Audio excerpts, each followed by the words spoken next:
Imagine this: you inherit a throne, not just any throne, but one that has been the center of a mighty empire for over 600 years. Your ancestors include legends like Suleiman the Magnificent and Mehmed the Conqueror. But when your turn comes, the empire is collapsing, your capital is occupied by foreign armies, and your people are desperate for a new future. This was the reality for Mehmed VI, the 36th and very last Sultan of the Ottoman Empire. His story isn't one of grand conquests or glorious victories.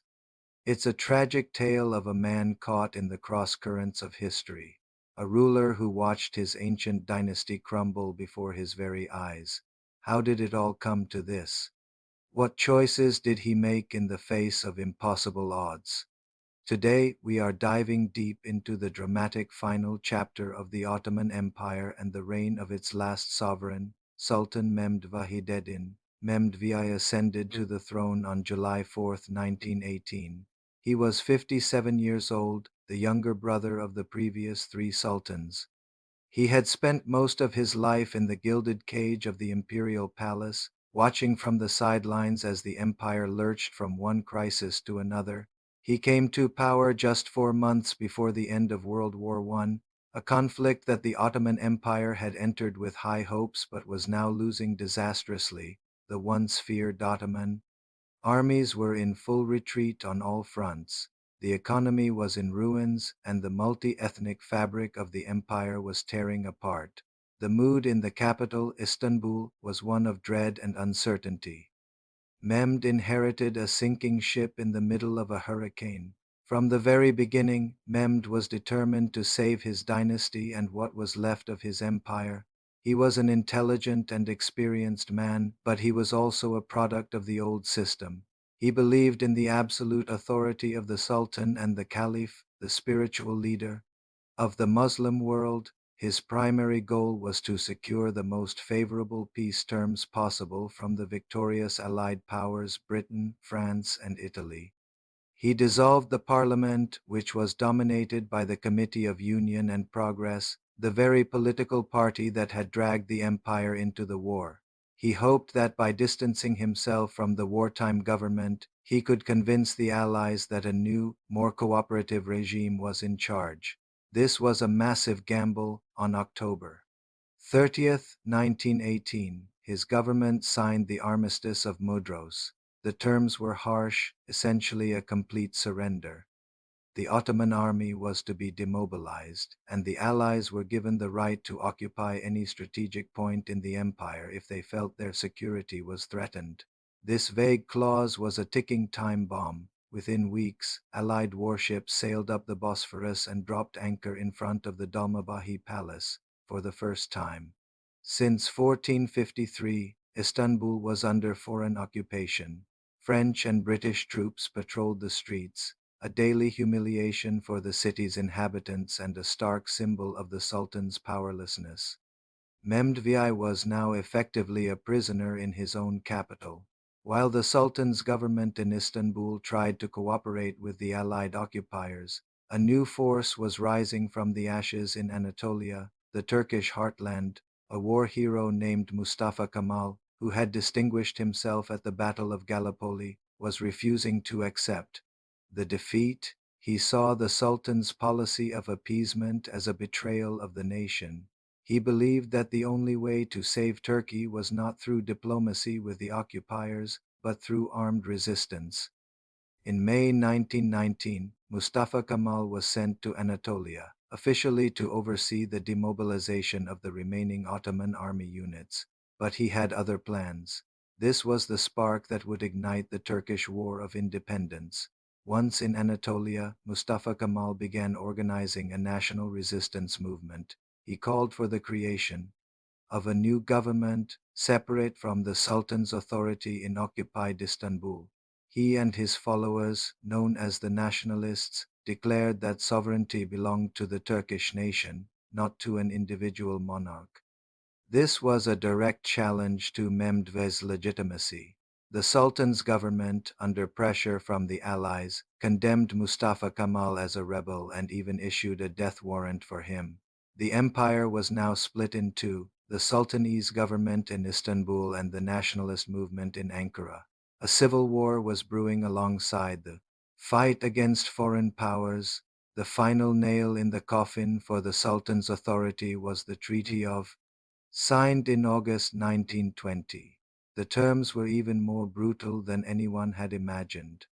The treaty carved up the Ottoman Empire, giving huge chunks of Anatolia to Greece, Armenia, and other powers. It placed the empire's finances under Allied control and essentially reduced Turkey to a small, powerless state in central Anatolia, with Istanbul remaining under international occupation. For the Turkish nationalists, this was the ultimate betrayal. They absolutely refused to accept it. For them, the Sultan's government, by signing this treaty, had forfeited any right to rule. The treaty, meant to bring peace, instead galvanized the resistance and fueled the War of Independence, as Mustafa Kemal's forces gained ground against the Greek army, which had invaded Anatolia with Allied support. His popularity soared. He was seen as the savior of the nation. The Sultan, meanwhile, was increasingly viewed as a puppet of the foreign occupiers. The contrast couldn't have been more stark. By the autumn of 1922, the nationalists had achieved a stunning military victory, driving the Greek army out of Anatolia and recapturing the city of Izmir. The path to Istanbul was now open. The Allied powers, realizing the nationalists were the new reality, began to negotiate with them directly, bypassing the Sultan's government entirely. The end came swiftly. On November 1, 1922, the Grand National Assembly in Ankara, led by Mustafa Kemal, passed a law that sent shockwaves across the world. They voted to abolish the Ottoman Sultanate. After 623 years, the institution that had defined an empire was gone in a single legislative act. They separated the Sultanate from the Caliphate, stripping Mehmed of all political power. Though he technically remained the Caliph for a short time, Mehmed VI was now a sultan without a sultanate, a ruler without a country. His position was untenable. He knew his life was in danger. The new government in Ankara considered him a traitor. Fearing for his safety, Mehmed VI made a desperate decision.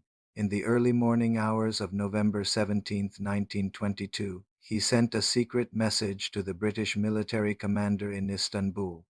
He requested protection and asylum. Under the cover of darkness, he was smuggled out of his palace and taken aboard the British warship HMS Malaya. He left behind his throne, his country, and a legacy that was now in tatters. The last sultan of the Ottoman Empire sailed into exile, never to set foot in his homeland again. The image is incredibly powerful. The ruler of a once mighty empire fleeing his capital on a foreign battleship. Mehmed VI lived out the rest of his days in exile, first in Malta and later on the Italian Riviera.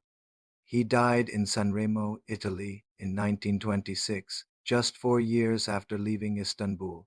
He was buried in Damascus, in modern-day Syria, in a land that had once been part of his vast empire. His story is a poignant end to a long and complex dynasty. He was a man who inherited a whirlwind and was ultimately swept away by it. Was he a traitor who collaborated with the enemy, or a pragmatic ruler trying to save his dynasty in an impossible situation? History is often written by the victors, and for the new Turkish Republic, he was an obstacle to progress. But perhaps a more nuanced view is that he was simply the last man standing at the end of an era, a tragic figure caught between the legacy of a 600-year-old empire and the birth of a new nation. His reign marks the definitive end of one of history's greatest empires and the beginning of modern Turkey. Thank you for joining us on this journey into the final days of the Ottoman Empire. It's a fascinating and complex story that really shows how quickly the tides of history can turn. If you found this interesting, please hit that like button and subscribe for more deep dives into history. Let us know in the comments what you think about Sultan Mehmed V's difficult choices. See you in the next video.